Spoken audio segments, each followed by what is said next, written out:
തളിപ്പറമ്പിൽ കൂറ്റൻ ലീഡിലേക്ക് ഇപ്പോൾ T K Govindan കടക്കുകയാണ്. 20,000-നടുത്തേക്ക് 19,000-ലധികം വോട്ട് ഇപ്പോൾ ലീഡുണ്ട്.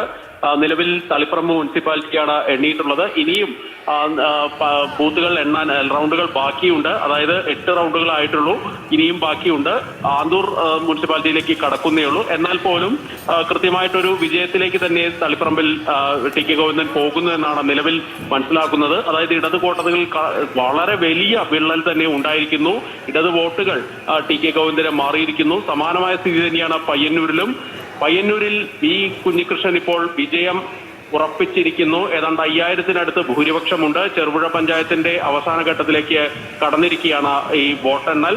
ഏതായാലും ഇടത് കോട്ടകളായിട്ട് വലിയ വിള്ളൽ വീഴ്ത്തിക്കൊണ്ട് തന്നെയാണ് ഇപ്പോൾ വി.ഡി. സതീശൻ പറഞ്ഞ വിസ്മയങ്ങൾ ഇപ്പോൾ കണ്ണൂരിലെ ചുവപ്പ് കോട്ടകളെ ഞെട്ടിച്ചുകൊണ്ട് ഇപ്പോൾ വിജയതീരത്തേക്ക് അടുത്തുകൊണ്ടിരിക്കുന്നത്.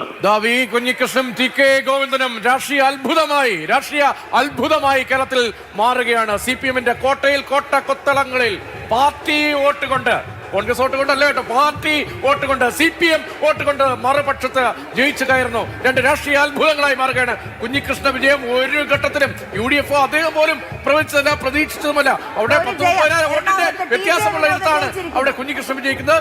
ടി കെ ഗോവിന്ദൻ പാർട്ടിക്കെതിരെ വലിയ വികാരം, പാർട്ടി സെക്രട്ടറിയുടെ ഭാര്യ മത്സരിക്കുന്നിടത്ത് വിജയത്തിലേക്ക് എത്തുന്നു, വലിയ ഭൂരിപക്ഷത്തിലേക്ക് എത്തുകയാണ്. എറണാകുളത്ത് TJ വിനോദ് 31,728 വോട്ടുകൾക്ക് ജയിച്ചു.